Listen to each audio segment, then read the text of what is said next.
तो देश की आर्थिक राजधानी मुंबई में कल दो महाशक्तियों का मिलन हुआ। मोदी मैक्रो की एक ही कार में यात्रा फिर चर्चा का विषय बन गई।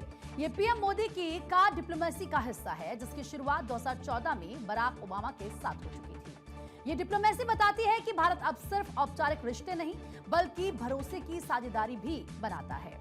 पीएम मोदी और राष्ट्रपति इमैनुअल मैक्रो ने भारत फ्रांस संबंधों को स्पेशल ग्लोबल स्ट्रेटेजिक पार्टनरशिप में बदल दिया है। डिफेंस, स्पेस, न्यूक्लियर एनर्जी और एआई पर ऐतिहासिक समझौते किए गए। राफेल एम से लेकर स्कॉर्पियन पनडुब्बी और जेट इंजन बनाने तक दोनों देशों ने सुरक्षा और तकनीक के हर मोर्चे पर चीन पाकिस्तान की नींद उड़ाने वाली बड़ी डील फाइनल कर ली है। दोनों नेताओं की बातचीत के बाद जारी साझा बयान आने वाले दशकों के लिए भारत की सुरक्षा और तरक्की का एक मजबूत ब्लूप्रिंट है। दोनों देशों ने होराइजन 2047 रोड मैप को लागू करने की अपनी कमिटमेंट दोहराई है। ये रोड मैप भारत की आजादी के 100 साल पूरे होने तक के लक्ष्य को तय करता है और इसका मकसद सिर्फ व्यापार बढ़ाना नहीं है, बल्कि ग्लोबल अनसर्टेनिटी के दौर में एक अस्थिर और नियम आधारित इंटरनेशनल ऑर्डर बनाना है। इस पार्टनरशिप के तहत दोनों देशों ने सालाना विदेश मंत्रियों की खुली चर्चा की शुरुआत की है। ये संवाद आर्थिक, सुरक्षा, ग्लोबल इश्यूज और पीपल टू पीपल एक्सचेंज की लगातार रिव्यू करेगा। भारत और फ्रांस अब सिर्फ दो देश नहीं रहे, वो अब एक ऐसी ताकत बन गए हैं जो दुनिया की दिशा बदलने का दम रखते हैं। प्रधानमंत्री मोदी और मैक्रो की ये केमिस्ट्री दिखाती है कि फ्रांस भारत का सबसे भरोसेमंद डिफेंस और स्ट्रेटेजिक पार्टनर बनकर उभरा है। दोनों देशों ने साफ कर दिया है कि उनकी दोस्ती अब जमीन, आसमान और समंदर से आगे बढ़कर स्पेस और आर्टिफिशियल इंटेलिजेंस तक पहुंच चुकी है। इसी को लेकर भारत और फ्रांस के बीच कल 20 से ज्यादा समझौते हुए हैं। अब इन समझौतों के बारे में भी आपको जानना चाहिए। संबंधों को देखिए, विशेष ग्लोबल स्ट्रेटेजिक पार्टनरशिप स्तर पर ले जाने का समझौता यहां पर दोनों देशों की तरफ से किया गया है। साथ ही डिफेंस सहयोग समझौते को अगले 10 साल के लिए रिन्यू कर दिया गया है। भारत में हैमर मिसाइलों के उत्पादन के लिए बीईएल और सेफ्रन के बीच ज्वाइंट वेंचर हुआ है। मुंबई में H125 हेलीकॉप्टर असेंबली लाइन का उद्घाटन किया गया।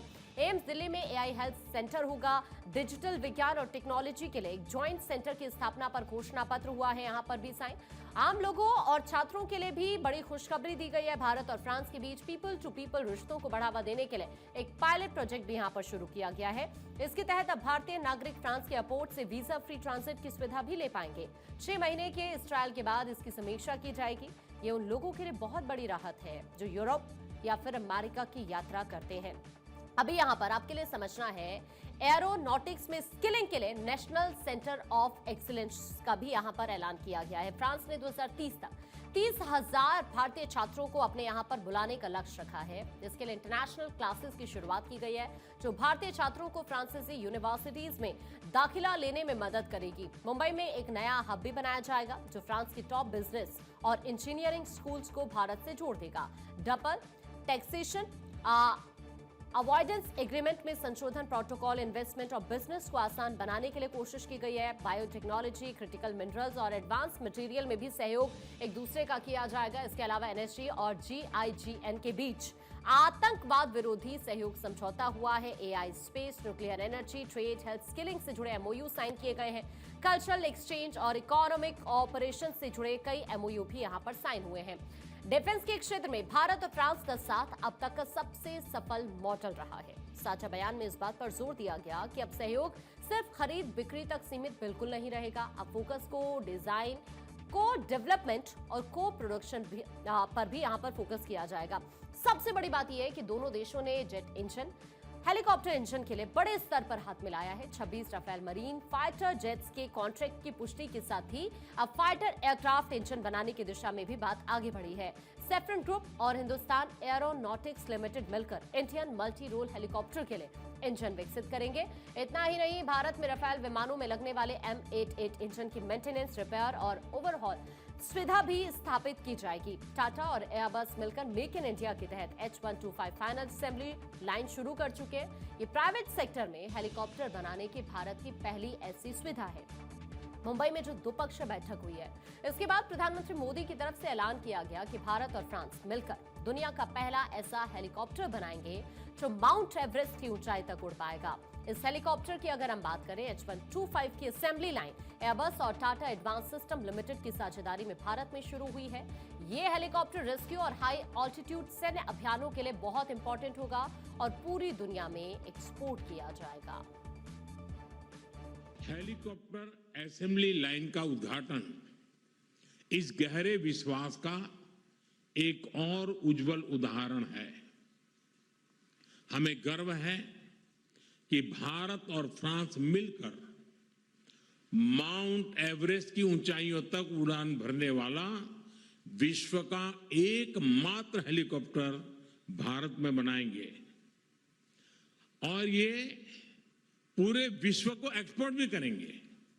यानी India France partnership knows no boundaries.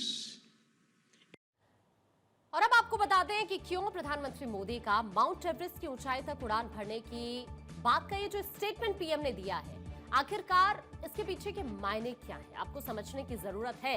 लेकिन उससे पहले जल्दी से आपको कुछ और जानकारी दे रहे हैं। ये जो जियोग्राफिकल चैलेंजेस हैं उनके बारे में आपको हम बताते हैं। देखिए, जियोग्राफी दुनिया में सबसे अलग और चैलेंजिंग भी है। हमारे पास एक तरफ तपता हुआ राजस्थान का रेगिस्तान है, तो दूसरी तरफ हिमालय की बर्फीली चोटियां हैं। ज्यादातर हेलीकॉप्टर बहुत ऊंचाई पर जाते ही दम तोड़ने लगते हैं क्योंकि वहां इंजन को पूरी ताकत नहीं मिल पाती। अब ऐसे में लद्दाख या केदारनाथ जैसी जगहों पर रेस्क्यू करना बहुत मुश्किल हो जाता है।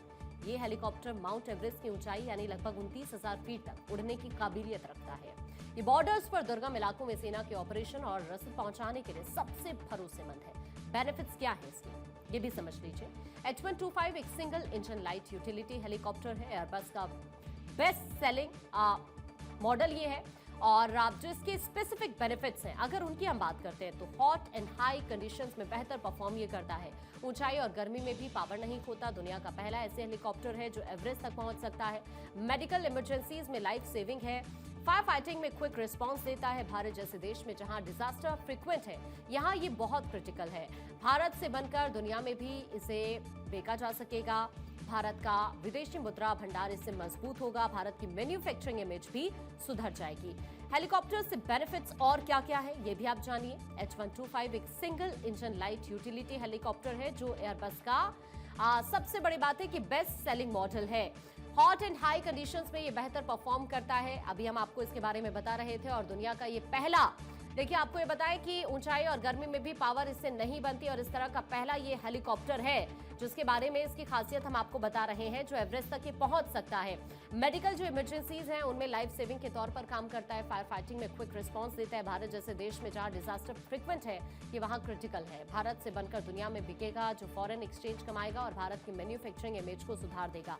भारत का विदेशी मुद्रा भंडार इससे मजबूत होगा। भारत की मैन्युफैक्चरिंग इमेज भी सुधर जाएगी। मतलब अब भारत और रूस मिलकर दुनिया के नए ग्लोबल प्लेयर तो बनेंगे, लेकिन सबसे बड़ा सवाल इस वक्त यही है, क्योंकि फ्रांस की भी हम बात कर रहे हैं, तो देखिए अब एक तरफ तो रूस है और एक तरफ फ्रांस है। दोनों के साथ ही एक जो बेहतर रिलेशन है, बेस्ट फ्रेंड के तौर पर दोनों ही उभर रहे हैं। अब सबसे बड़ा सवाल यही है कि दशकों तक भारत का सबसे बड़ा रक्षा साझेदार रूस रहा है, लेकिन अब ये तस्वीर बदल रही है। डिफेंस में क्या रूस की जगह फ्रांस लेगा क्या? अब लोगों के मन में ये क्वेश्चन है। Stockholm international peace research institute के आंकड़ों के मुताबिक 1999 से 2012 में भारत के रक्षा आयात में रूस की जो हिस्सेदारी है 70 से 80% थी, लेकिन 2020 और 24 के बीच में ये घटकर 36% रह गई है, जबकि फ्रांस 33% के साथ दूसरे नंबर पर पहुंच गया है। और इसीलिए हम शुरू से कह रहे हैं कि अब क्या रूस की जगह फ्रांस ले लेगा क्या? क्योंकि प्रस्तावित 114 राफेल लड़ाकू विमानों की डील के बाद फ्रांस भारत का सबसे बड़ा डिफेंस पार्टनर बन सकता है।